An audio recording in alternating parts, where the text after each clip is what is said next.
स्नेहदा स्पन्दन स्नेहदा स्पन्दन।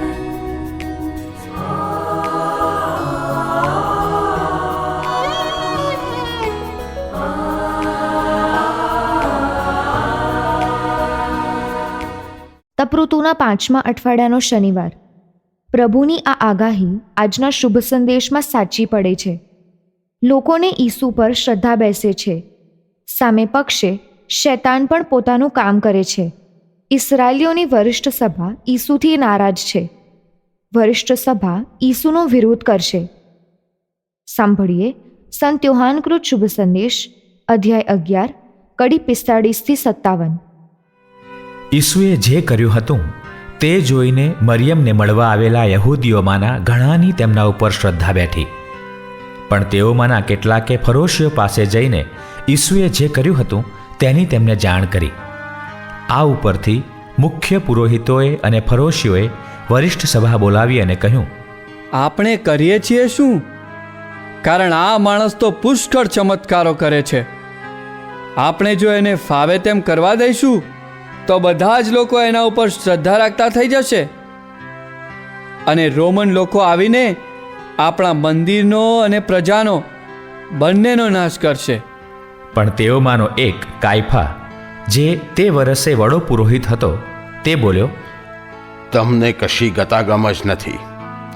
તમે એટલો વિચાર કેમ નથી કરતા કે પ્રજાને ખાતર એક માણસ મરી જાય અને આખી પ્રજા વિનાશમાંથી ઉગરી જાય, એ તમારા હિતમાં છે.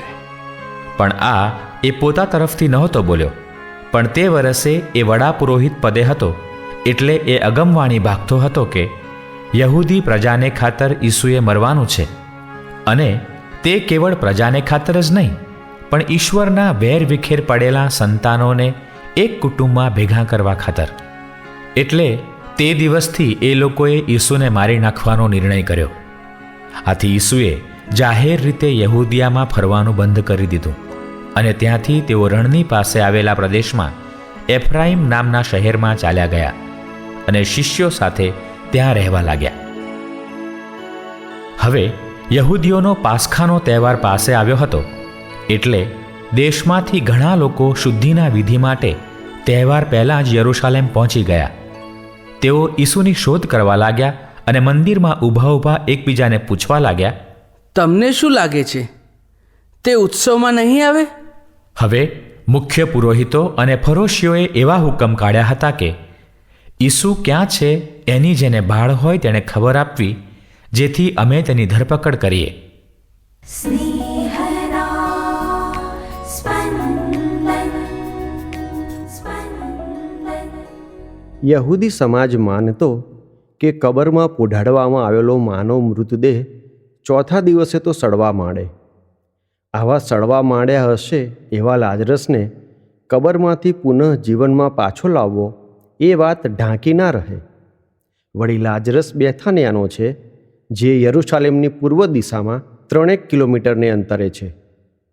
યરૂશાલેમ તો યહૂદી ધર્મનું વડું મથક છે, જ્યાં પ્રભુનું વાસ સ્થાન એવું મંદિર છે, અને યહૂદી ધર્મનો રોજબરોજનો વહીવટ કરતી સંસ્થા વરિષ્ઠ સભા છે.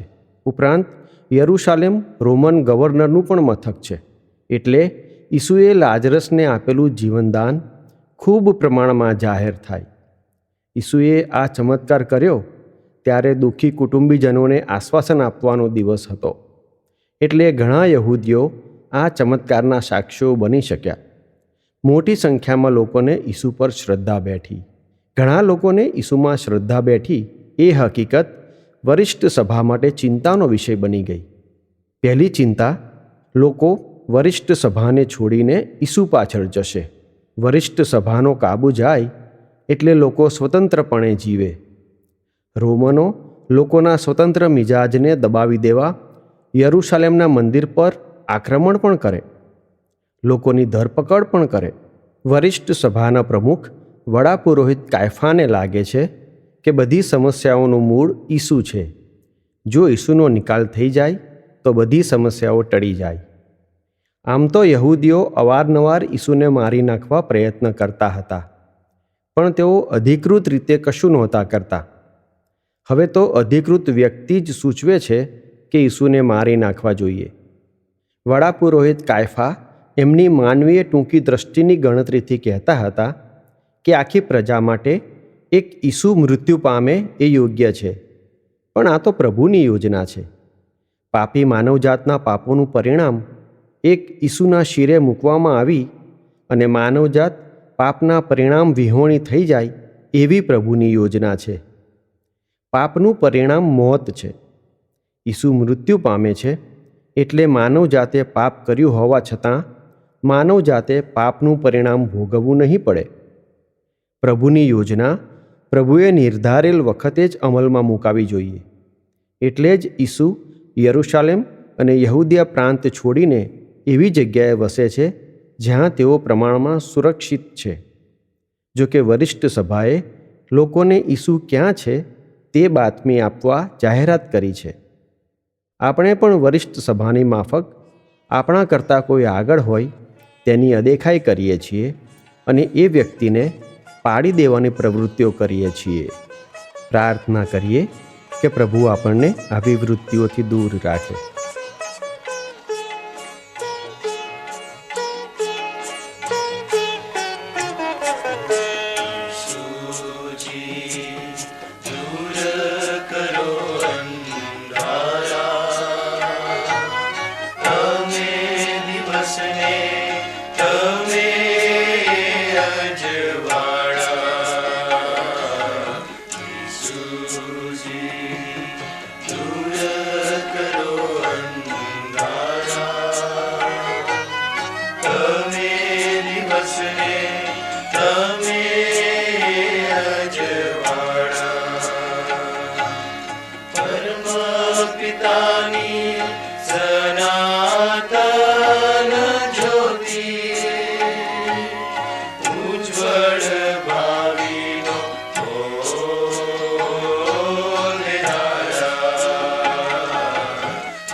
સંતાપને કષ્ટકારા જીવન ક્ષણિક રે અમે નોધારા દુઃખ સંતાપને કષ્ટકારા હે જીવસી પ્રભુ અંતર માહે જીવન મારા